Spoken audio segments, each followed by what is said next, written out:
Honda Beat version 3 ba? O Honda Click version 3? Parehong Honda, parehong automatic at parehong maganda ang forma. Isang 110cc at isang 125cc. At kung pinagpipilian mo rin ang dalawang motor na to, kung alin nga ba ang bibilihin mo, para sa iyo ang video na to dahil pag-uusapan natin at iisa-isahin natin ang kanilang specs. Pagkukumparahin natin kung alin nga ba ang mas maganda at pag-uusapan natin kung alin nga ba ang mas sulit sa bulsa.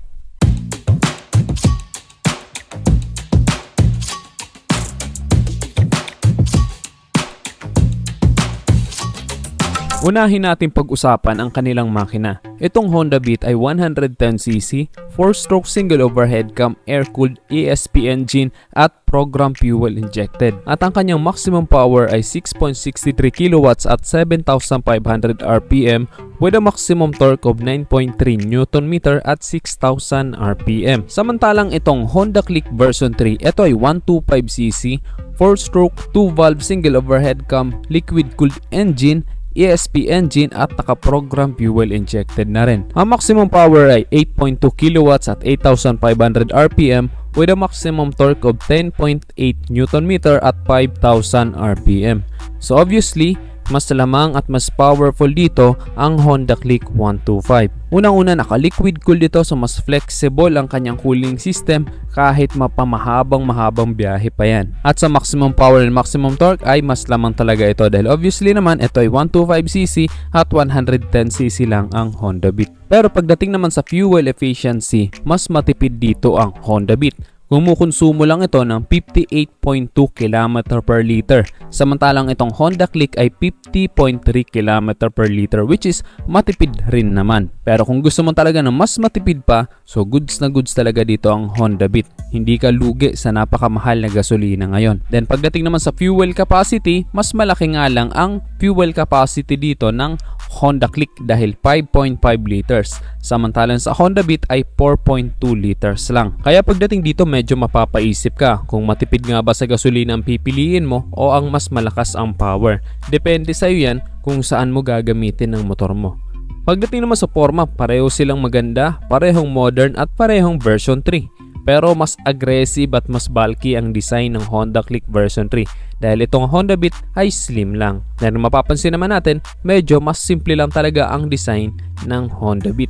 Sa mga headlight, pareho silang naka-LED ng headlight at maliwanag na ito pareho. Pero sa lighting system, mas lamang dito ang Honda Click dahil lahat ng ilaw nito ay naka-LED na. So from headlight to turn signal lights hanggang sa kanyang taillight, naka-LED na yan. At kapag naka-LED, mas maliwanag. Kapag mas maliwanag, mas visible tayo sa kalsada. At kung mapapansin natin dito sa harapang bahagi ng Honda Click, mas sporty talaga siyang tingnan. Lalo na't merong itong DRL o daytime running light na bukod sa dagdag forma ay dagdag visibility na rin. Then pagdating pa sa taillight dito sa Honda Click, mas malaki ang kanyang taillight at naka-LED nga yan kaya kitang-kita. Samantalang dito sa Honda Beat medyo slim siya at naka-bulb type at maliwanag pa rin naman ito. Pero mas lamang pa rin ang naka-LED dahil kung mapapansin natin, 'di ba? Mas sporty talaga ang design ng taillight ng Honda Click 125. So pagdating sa mga lighting system, obviously mas lamang dito ang Honda Click. Pagdating naman sa instrument panel, ang Honda Beat ay naka-analog at digital combination. Dito naman sa Honda Click ay naka-fully digital display. So mas lamang pa rin dito ang Honda Click dahil fully digital display na ito at meron pa itong orasan, may voltmeter kaya mamamonitor mo ang battery ng iyong motor. Mamamonitor mo kung ilan na ang natakbo mo dahil meron itong trip A and trip B at mas modern itong tingnan. Dito naman sa Honda Beat, very user-friendly.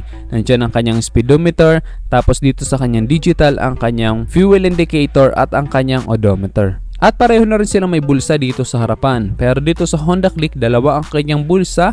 Meron pa itong cover dito sa kabila, kaya safe na safe ang ilalagay mo rito. At pareho na rin silang merong built-in charging port. So pareho nang pwede kayong mag-charge ng cellphone nyo dito. Dito sa Honda Click, naka USB Type-C na ito, so hindi mo na kailangan ng adapter. Samantalang dito sa Honda Beat, kailangan pang bumili ng adapter kung gusto mong mag-charge. And very convenient dahil pareho naman sila mayroong hook dito sa harapan, kaya meron kang pagsasabitan ng mga dala-dala mo. At pareho na rin silang merong footboard, kaya perfect talaga pang hanap buhay, pang grocery or pamalengke. Then same lang din ang posisyon ng pinaglalagyan ng battery nila. Nandito lang din sa footboard. Pagdating naman sa upuan, pareho silang may magandang upuan. Maganda pareho ang comfort dahil malambot ito. Pero mas malapad ang upuan ng Honda Click. Pagdating naman sa seat height, ang Honda Click ay 769mm. Ang Honda Beat naman ay 742mm. So mas mababa ang seat height ng Honda Beat, kaya perfect na perfect to sa mga short rider talaga. Although ang seat height ng 769mm ay hindi naman talaga ganun kataas, kaya kahit mga 5 flat, kayang-kaya pa rin i-drive ang motor na to. Sa timbang naman, mas mabigat dito ang Honda Click dahil 112 kilos ito. Samantalang ang Honda Beat ay 90 kilos lang. So mas mabigat ng 22 kilos ang Honda Click 125. Pero ang advantage naman ng mas mabigat ang motor kapag ka nasa high speed ay hindi nito basta-basta maapektuhan ang stability mo kahit malakas ang hampas ng hangin. Pagdating naman sa U-Box, dito sa Honda Beat, meron itong 12 liters under seat storage na sapat lamang para meron kang paglagyan ng mga importanteng gamit mo. Samantalang dito sa Honda Click 125, meron itong 18 liters under seat storage. Mas malaki ang kanyang storage as kasya na rin dito ang isang half-face helmet. So pagdating dito, obviously mas marami ang mailalagay mo dito sa U-Box ng Honda Click 125. Pagdating naman sa mga gulong, dito sa Honda Click 125 sa harapan ay 90/80/14, sa likod naman ay 100/80/14 at naka-tubeless na ito. Dito naman sa Honda Beat, sa harapan ay 80/90/14, sa likod naman ay 90/90/14 at naka-tubeless na rin ito. So pagdating sa mga gulong, mas malapad ng kaunti ang Honda Click 125. Then pareho naman sila naka-tubeless at pareho lang din ang brand na ginamit na Federal tires. Sa suspension naman, pareho lang sila naka-telescopic fork sa harapan at naka-single shock sa likuran. At sa braking system, pareho lang din naka-disc brake sa harapan at naka-drum brake sa likuran. Then pareho lang din silang naka-combi brake. Pagdating naman sa presyo, dito sa Honda Click 125, ang kanyang SRP ay 80,900 pesos. Samantalang dito sa Honda Beat, meron itong dalawang variant. Ang premium version, ang kanyang SRP ay 72,400 pesos. Samantalang yung playful variant ay nagkakahalaga ng 71,400 pesos. So pagdating sa presyo, mas mahal lang ng 8,500 ang Honda Click 125. At ang mga lamang dito ng Honda Click 125, naka-LED na lahat ng ilaw nito, mas malaki ang kanyang U-Box, mas sporty ang kanyang design, naka-digital panel, mas malaki ang tangke at mas powerful. Ang lamang naman ng Honda Beat, mas mura, mas tipid sa gasolina at meron pa itong kickstart. Kaya depende talaga sa iyo yan. Unang-una sa budget mo at kung paano mo siya gagamitin. Ngayon, kung ako ang tatanungin, kung akong papipiliin between Honda Beat and the Honda Click 125, mas pipiliin ko pa rin dito ang Honda Click. Unang-una, para sa height ko, mas bagay sa akin ang Honda Click dahil mas bulky ito kumpara sa Honda Beat. Then sa design, mas bagay sa personality ko yung medyo mas sporty ang forma kaysa sa medyo simple lang. Pero hindi ko sinasabing pangit ang Honda Beat.